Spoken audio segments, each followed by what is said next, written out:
Assalamualaikum warahmatullahi wabarakatuh. Di sini saya dari kelompok 7 akan mempresentasikan tentang apa sih, Dimas? Tentang Bekasi, budaya daerah Bekasi, daerah Bekasi ya. kebudayaan, kebudayaan daerah Bekasi. Yang pertama itu ada Revo Jati Alamsyah dan yang kedua itu ada Dimas Bagus Saputra. Sekarang kita sharing dulu.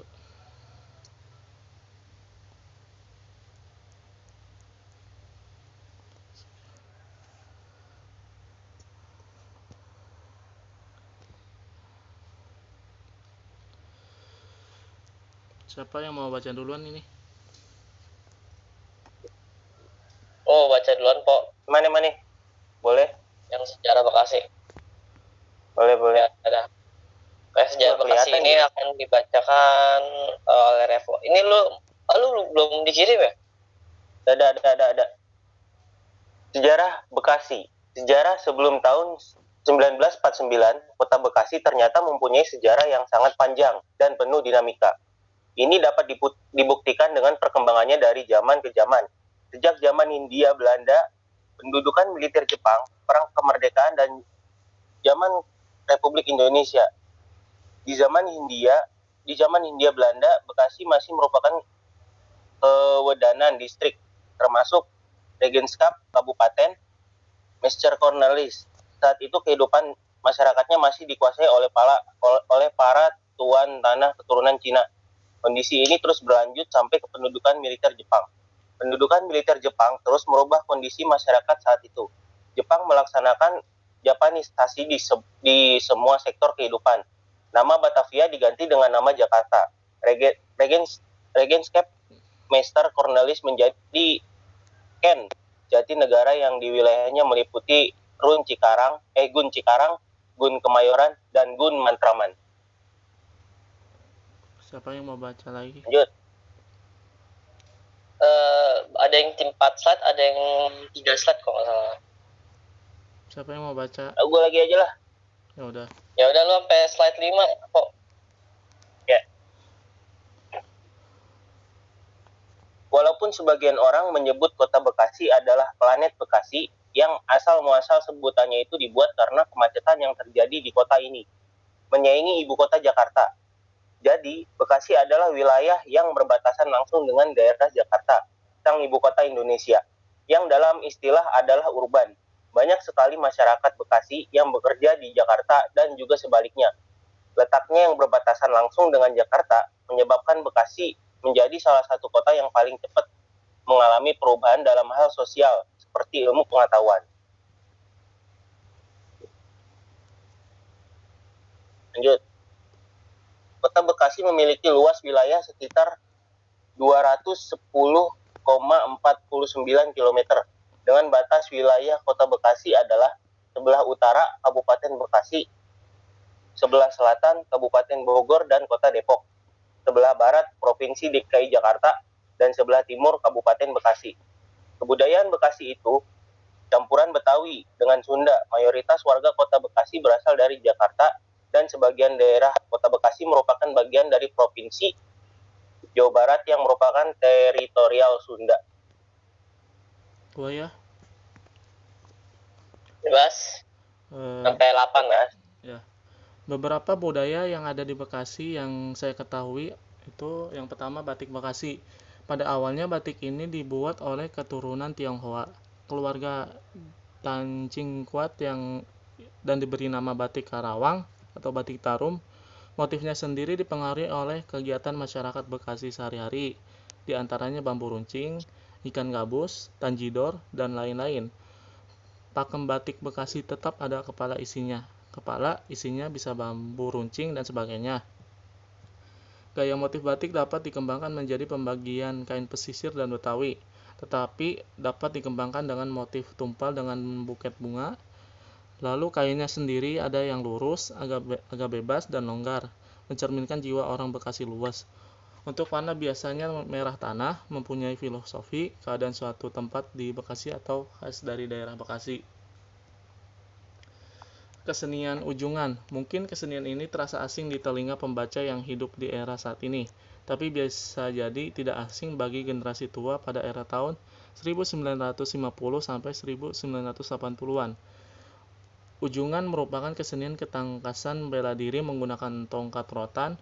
Ukurannya pun bervariasi berkisaran 40 sampai 125 cm. Umumnya di daerah Bekasi menggunakan rotan berukuran 70 cm. Kesenian ini diiringi dengan alat musik samyong, sejenis gambang berbahan kayu yang kemudian keberadaannya digantikan oleh gamelan. Kesenian ini menampilkan pertarungan jawara dari perguruan pencaksilat yang berbeda dan dari daerah lain, agar tidak terjadi permusuhan dan balas dendam yang dipimpin oleh seorang wasit yang biasa disebut boboto. Namun sekarang ini sudah sangat susah sekali ditemukan kesenian ini. Bahkan di daerah Bekasi, yaitu Babelan sekalipun yang notabene asal dari banyak kesenian Bekasi. Makanan daerah Bekasi. Wisatawan yang datang ke Bekasi rasanya tidak puas kalau tidak menikmati kuliner khas di Bekasi. Seperti daerah-daerah lain di Indonesia, pada masyarakat Bekasi dikenal beberapa jenis makanan khas yang sering disajikan pada acara-acara tertentu ataupun hari raya. Contohnya dodol. Setiap keluarga akan selalu berupaya supaya pada saat hari raya Lebaran tersedia sebagai penganan untuk dikirim kepada tetangga, keluarga, atau untuk disajikan kalau ada tamu. Dodol ini juga dapat dibuat kalau akan mengadakan kenduri. Makanan ini terbuat dari tepung beras ketan yang dicampur dengan gula merah serta kelapa. Siapa tuh? Oke, ini banyak. Ini salah satu makanan khas dari daerah Bekasi. Yang pertama itu bandeng rorot ya. Berbeda dengan ciri khas kota Semarang yang memiliki bandeng pesto, bandeng rorot merupakan makanan khas kota Bekasi di mana duri-duri pada ikan bandeng telah dipisahkan dari daging dan kulit. Nah, yang kedua ada dodol Bekasi. Dodol ini hanya muncul di waktu tertentu saja, misalkan pada lebaran, pernikahan, dan sunatan. Hal ini dikarenakan waktu pembuatannya relatif lama dan ketersediaan alat yang sangat minim. Yang ketiga, kue rangi. Kue rangi adalah kue yang terbentuk dari parutan kelapa dan tepung kanji, kemudian dicetak dalam cetak khusus seperti cetakan kue cookies, namun lubangnya lebih dangkal. Lagi nih gue nih. Setelah bebas. Alat musik daerah Bekasi. Yang pertama, wayang kulit Bekasi. Yang kedua, tari topeng Bekasi. Yang ketiga, tanji dor Bekasi. Keempat, kelining tanji. 5, calung lengket. 6, samrah. 7, godot. Ayo lanjut. Siapa nih? Boleh. Ya. Mana belum muncul di gua? Budaya tari daerah Bekasi. Tari dodogeran. Tari dodogeran merupakan tari tradisional kreasi khas Bekasi yang gerakan tariannya mencerminkan keceriaan anak-anak. Tarian ini bertempo cepat dengan gerakan yang lincah dan ceria. Selain itu, terdapat gerakan yang menggerak-gerakan pinggul dan tangan. Sekilas kita akan teringat pada tarian dari Betawi dan Sunda. Udah ya? Coba lagi. Tari topeng Bekasi, ronggeng belantek Bekasi.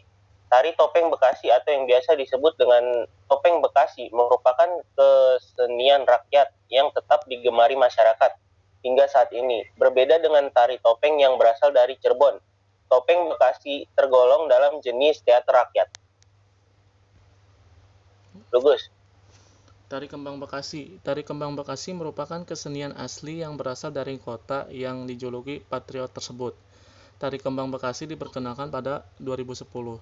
Kembang Bekasi sepintas mirip tari ronggeng, namun tarian ini memiliki gerakan yang lebih rumit karena tarian ini menggunakan properti 3 buah topeng yang dipakai bergantian.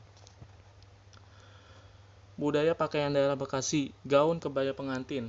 Dalam acara-acara resmi, contohnya pernikahan, hajatan, ataupun hari-hari besar, masyarakat suku Betawi memiliki pakaian resmi yang terbilang amat antik. Para pria memakai kebaya yang dengannya hiasan rantai emas di sakunya, celana dasar kain putih yang dilengkapi dengan kubatan kain sarung pendek, dan peci putih menjadi penutup kepala. Untuk para wanita, orang-orang memakai pakaian yang sebetulnya masih mirip dengan pakaian keseharian orang-orang, yaitu kurung, kain batik bermotif geometri, dan kerudung berwarna merah. Baju pengantin adat Betawi. Dalam upacara pernikahan, orang Betawi yang masih memegang adat budayanya sampai sekarang masih memakai pemakaian khusus pengantin adat Betawi. Pakaian ini adalah akulturasi nyata dari beberapa kebudayaan, yakni budaya Arab, budaya Tionghoa, dan budaya Melayu. Mas Bagus, lanjutin. Baju adat Betawi ini terdiri atas blus berwarna cerah dari bahan kain satin, rok gelap atau rok kun, serta hiasan kepala berupa kembang goyang dengan motif burung hong. Selain itu, hiasan rambut berupa sunggul palsu lengkap dengan cadar di bagian wajah, hiasan bunga melati yang diikat pada sisir dan ronje juga dipakai bersama pernik hiasan lain yang meliputi kalung lebar, manik-manik penghiasan dada, gelang listring, dan selop model perahu sebagai alas kaki. Kesimpulan berkat dari kenyataan bahwa ada dua budaya dominan berkembang di wilayah Bekasi ini, yakni Betawi dan Sunda, mengunggah kalang konstituen untuk bagaimana merumuskan permasalahan cadar budaya Bekasi yang hilang karena diklaim oleh daerah lain, seperti DKI Jakarta, mengklaim tari topeng Bekasi menjadi topeng Betawi. Konstituen diharapkan menjadi memikirkan masalah ini secara serius sehingga di kemudian hari tidak terjadi lagi. Misalnya, apakah bisa menerbitkan peraturan daerah tentang perlindungan kebudayaan Bekasi sehingga tidak diklaim oleh daerah lain. Kalau memungkinkan, apabila bisa dibuat hak paten memanfaatkan budaya Bekasi. Ya. Bentar. Terus. Mungkin itu saja dari kelompok kami. Kurang lebihnya mohon maaf. Wassalamualaikum warahmatullahi wabarakatuh.